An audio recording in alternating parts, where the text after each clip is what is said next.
स्वागत है आपका अपने YouTube channel study with Dhananjay Mishra पर। आशा करते हैं आप सब बहुत अच्छे होंगे। मेरा नाम है धनंजय मिश्रा। दोस्तों, आज हम चर्चा करेंगे 20 अगस्त से संबंधित महत्वपूर्ण करेंट अफेयर्स के बारे में। तो आइए इस सीरीज को स्टार्ट करते हैं। इस सीरीज का पहला क्वेश्चन है कि हाल ही में सत्यपाल मलिक को किस राज्य के राज्यपाल के रूप में नियुक्त किया गया है। तो इसका सही उत्तर है ऑप्शन नंबर ए, मेघालय। अभी हाल ही में राष्ट्रपति रामनाथ कोविंद जी के द्वारा सत्यपाल मलिक को मेघालय के राज्यपाल के रूप में नियुक्त किया गया है। यह तथागत राय का स्थान लेंगे। इससे पहले सत्यपाल मलिक गोवा के राज्यपाल थे।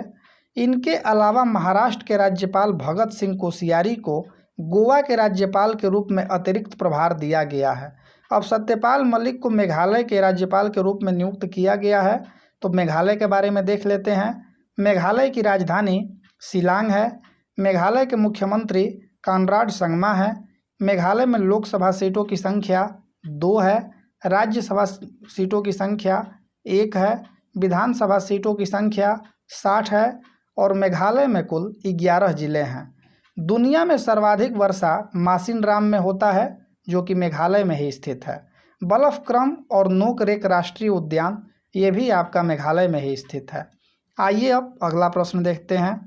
दूसरा प्रश्न है कि हाल ही में किस भारतीय क्रिकेट खिलाड़ी को राजीव गांधी खेल रत्न पुरस्कार 2020 के लिए नामित किया गया है। तो इसका सही उत्तर है option number B, Rohit Sharma. अभी हाल ही में रोहित शर्मा को राजीव गांधी खेल रत्न पुरस्कार 2020 के लिए नामित किया गया है। रोहित शर्मा के अलावा 3 और खिलाड़ियों को नामित किया गया है। पहलवान विनेश फोगाट, टेबल टेनिस खिलाड़ी मनिका बत्रा और पैरालंपियन एम थंगावेलु। इन चारों लोगों को राजीव गांधी खेल रत्न पुरस्कार 2020 के लिए नामित किया गया है। रोहित शर्मा खेल रत्न पुरस्कार प्राप्त करने वाले चौथे क्रिकेटर होंगे। इससे पहले 1998 में सचिन तेंदुलकर को, 2007 में महेंद्र सिंह धोनी को और 2018 में विराट कोहली को ये पुरस्कार दिया जा चुका है। राजीव गांधी खेल रत्न पुरस्कार का शुभारंभ 1991-92 में हुआ था। इसमें 7.5 लाख रुपए की धनराशि दी जाती है और खेल रत्न पुरस्कार प्राप्त करने वाले पहले खिलाड़ी विश्वनाथन आनंद हैं। आइए अब अगला प्रश्न देखते हैं। तीसरा प्रश्न है कि हाल ही में डिजिटल बचत खाता जन बचत खाता को किस पेमेंट्स बैंक ने लॉन्च किया है। तो इसका सही उत्तर है option number D, Fino payments bank. अभी हाल ही में फिनो पेमेंट्स बैंक ने डिजिटल बचत खाता जन बचत खाता को लॉन्च किया है। फिनो पेमेंट्स बैंक का स्थापना 13 जुलाई 2006 को हुआ था।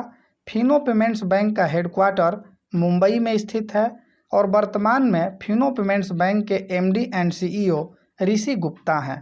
आइए अब अगला प्रश्न देखते हैं। चौथा प्रश्न है कि हाल ही में जारी ARIIA 2020 रैंकिंग में किस संस्थान ने शीर्ष स्थान प्राप्त किया है।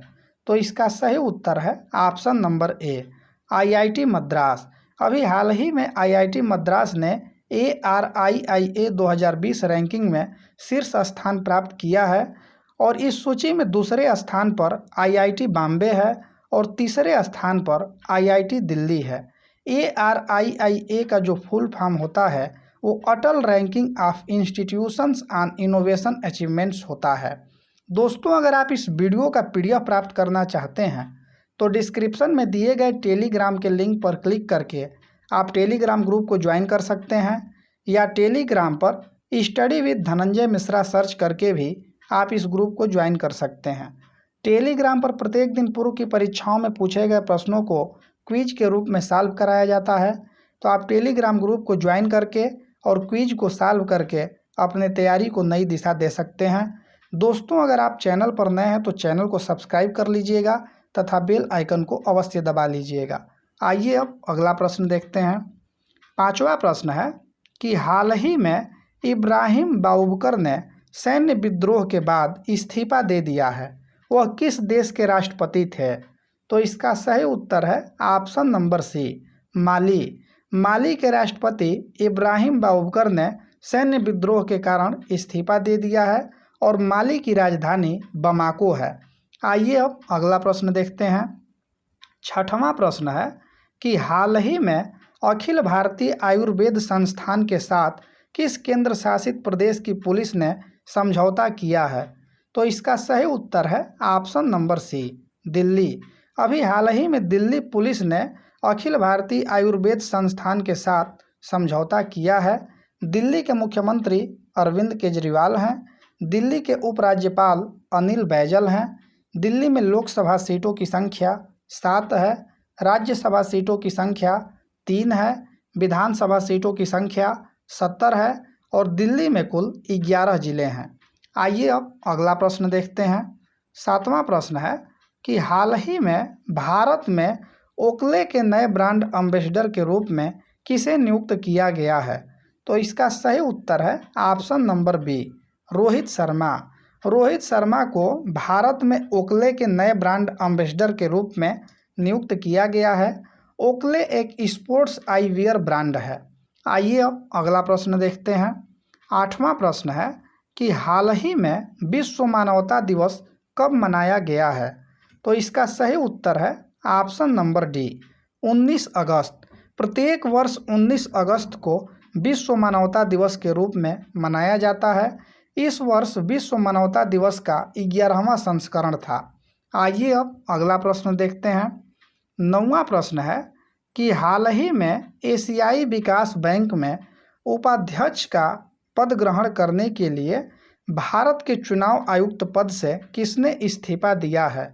तो इसका सही उत्तर है option number A, Ashok Lavasa.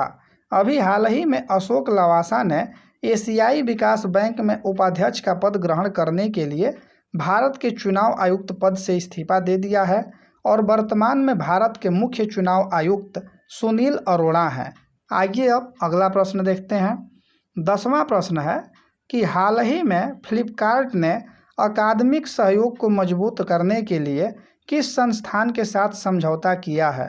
तो इसका सही उत्तर है option number C, IIT Patna. अभी हाल ही में फ्लिपकार्ट ने अकादमिक सहयोग को मजबूत करने के लिए आईआईटी पटना के साथ समझौता किया है। फ्लिपकार्ट का स्थापना 2007 में हुआ था। फ्लिपकार्ट का हेडक्वार्टर बेंगलुरु शहर में स्थित है। फ्लिपकार्ट के संस्थापक सचिन बंसल और बिन्नी बंसल हैं और वर्तमान में फ्लिपकार्ट के सीईओ कल्याण कृष्णमूर्ति हैं। आइए अब कल का प्रश्न देखते हैं, जिसका सही उत्तर बहुत से लोगों ने कमेंट बॉक्स में कमेंट करके दिया था। तो कल का प्रश्न था कि हाल ही में किस बैंक ने सशस्त्र बलों के जवानों के लिए शौर्य केजीसी कार्ड लॉन्च किया है? तो इसका सही उत्तर था option number A, HDFC bank.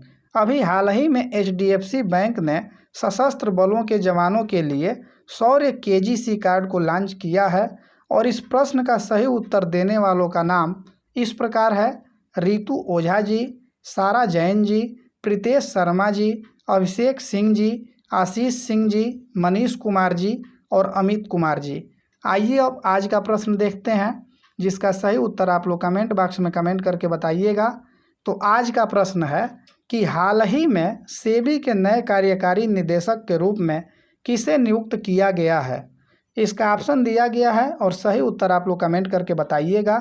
दोस्तों, अगर ये वीडियो आपको अच्छा लगा हो तो इस वीडियो को ज़रूर लाइक कीजिएगा तथा मित्रों में शेयर कीजिएगा। उम्मीद करते हैं मेरे द्वारा दी गई जानकारी आपको आसानी से समझ में आई होगी, किसी प्रकार की कठिनाइयों का सामना नहीं करना पड़ा होगा। ऐसे ही वीडियो प्राप्त करने के लिए इस चैनल को सब्सक्राइब कर लीजिए तथा बेल आइकन को अवश्य दबा लीजिएगा, ताकि मेरे द्वारा दी गई जितनी भी वीडियो की अपडेट है वो आप तक सही समय पर और आसानी से पहुंच सके। आज के लिए इतना ही, दीजिए इजाज़त। मिलते हैं अगले वीडियो के साथ, तब तक के लिए धन्यवाद।